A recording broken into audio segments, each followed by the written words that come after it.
Hi guys, my name is Harmony, and recently my friends and I went on a little adventure in this vintage VW camper van. So I made another video about the experience and what it's actually like camping on the west coast in Canada, and I'll link that above. But in this video, we're just going to do a little van tour quickly and focus on some of the specs of this cool overhauled VW Westfalia. So let's start off with the thing that VW is most well known for, their classic style, design, and aesthetic. Hey, what's up? The VW vans have really become an iconic image over the years that represent freedom and adventure. The classic pop-up tops really give the Westfalia a unique silhouette that you can instantly recognize. Not only that, but the tent pop-up allows for so much extra headroom and more than enough space to sleep 4 people comfortably.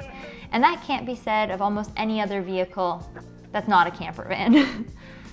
This particular van was rented from a local Vancouver company called Honest Camper, and it's run by a single dad named William. William has a pretty small fleet of 4 different vans, so he has 2 VW Westfalias like this one, a Sprinter, and a Mercedes Metris. But of all of those options, I definitely feel like the classic VW has the most charm, and it made it the most unique experience to travel in. So that's kind of why we picked it. We're gonna show you Rose today. She's a beautiful Westfalia, only 40 years old. She's a little bit younger than 40. She's a 1986 or 7, I believe. And she's a beaut. And she runs like she's a fucking 3-year-old girl. That's weird. I mean car, guys. And although this vehicle is pushing 35 years old, William completely rebuilt and restored Rose to her original glory.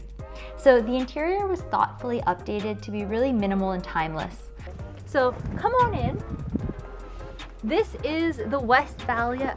Best part of in here is you have this little couch. It's like hanging out in your living room. You could pop it down and then it's a bed, and then you also have the bed that's upstairs. So you have a lot of different places to sleep. I thought it would be pretty tiny in here, but it feels so spacious because of the pop top and just the clean minimalistic layout that is in here. The upholstery that he chose is a warm sand color that's light enough to really keep everything feeling airy on the inside of the vehicle. All of the other finishings are done in white, which allows you to focus on the beautiful scenery outside of the many windows. Also, white is just a nice, clean color to have in terms of interior. Once you get into those darker browns, personally, I'm not as big of a fan. But that's the one thing I love about these old VWs. It's the amount of windows and just natural light that you get. It really keeps you feeling connected to nature even though you're in an enclosed space. My issue with Sprinter vans typically is that they're darker on the outside, and built-ins can prevent you from having that same connection with the outdoors.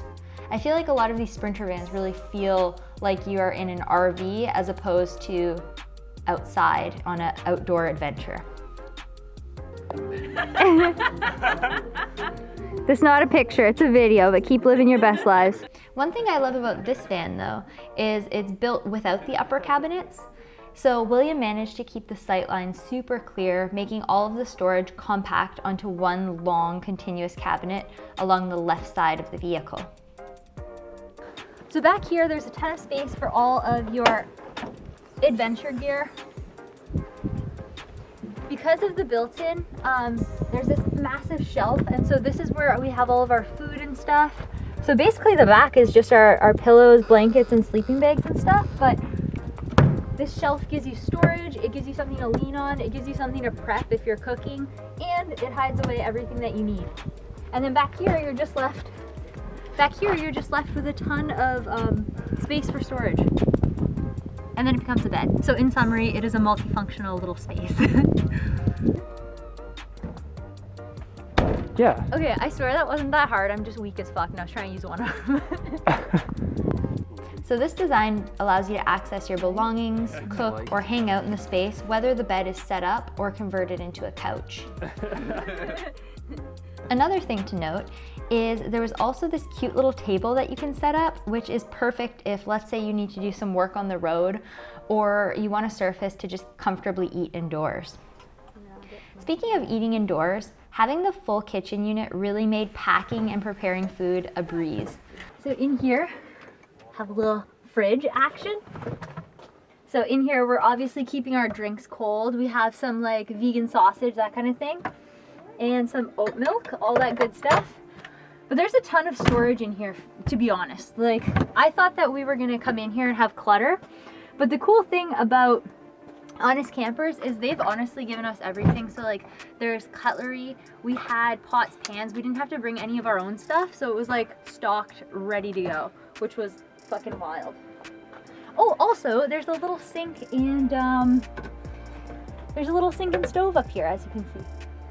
We didn't have to think too much about like what we'd be able to cook over the fire. We just knew that no matter what, we had the burner and we could kind of plan however we wanted to. Also, having a little sink to do dishes and brush your teeth or rinse things made life on the road really simple. It's just one of those luxuries that you don't need, but it definitely makes camping easier, which is basically the whole use case of getting a van like this. Okay, next I'm going to touch a bit on performance. So the vehicle definitely drives a little different than your average car, but overall, Alex had a really fun time cruising in the VW van. How did it drive? You'd think for like a 40-year-old, almost 40-year-old vehicle, it would be like really sketchy and you'd have to kind of watch out for stuff, but no, I mean, it's in great condition, and other than, you know, taking care of it and like not doing anything stupid, it drives really well. So yeah, no issues there. Perfect. So when William restored this vehicle, he actually replaced the old engine with a new Ford Focus model, giving the vehicle a lot more longevity. So I'm not gonna lie and say I know a lot about engines, but yeah, it doesn't have a ton of power to go up like mountains and stuff, but she trucks along, and that's all you could really ask for. So this is the driver's seat from which you would drive, and by you I mean Alex, because I haven't driven this yet, but check this out.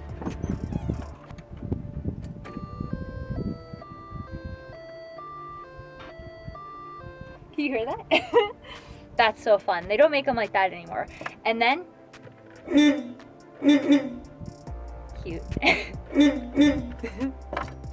Overall, when you're driving, it's also definitely a lot louder than our little Golf that we usually drive. But after the first 10 minutes of cruising, the engine kind of like fades out. The noise is there, but you stop noticing it. So when you're driving, the front seats are actually located on top of the van's axle. So you're definitely in the crumple zone if you were to get in an accident. And this is something that obviously modern vans have fixed. But if you're driving safely, this isn't too much of a problem, hopefully, fingers crossed. Now let's talk about comfort. This was 100%, I can say confidently, the most comfortable camping trip I've ever gone on. And having all of the amenities made our short life on the road really seamless. So there was no setup, there was no like tear down or rearranging everything to fit. Every object in the vehicle had its place, and there was ample storage to bring whatever you may need on your weekend getaway. Also, having access to the sleeping loft was really a dream and made for an awesome place to hang out while we were parked or while we were waiting for the ferry. Oh, I see. And you can sleep up here, but then you have less room to stand, so during the day you can just... For this trip, we didn't actually sleep in it because it's still March and pretty cold out, but in the summer I would definitely opt to sleep in the loft. The interior space was really the same situation. It was kind of perfect because whether it was sunny or cold, warm, rainy, you just kind of have this indoor space to hide out from the elements, and that's really nice. Also, being able to run a heater when the nights got chilly allowed us to sleep cozily, even though it was like the end of March, and at night it would dip to like 1 degree Celsius. So in a tent, you can't have a heater because obviously it would melt. So this was just chef's kiss. So overall, this was just a quick little tour to show you guys more of the vehicle details. But if you want to like actually see what our camping experience was like, I would definitely check out the other video because that one is a lot more fun. And you can kind of see the experience unfold. So check that out, I'll link it below, and if you had a good time, drop a like, subscribe, all that YouTube bullshit, but have a great day, and we hope to see you guys in the next one.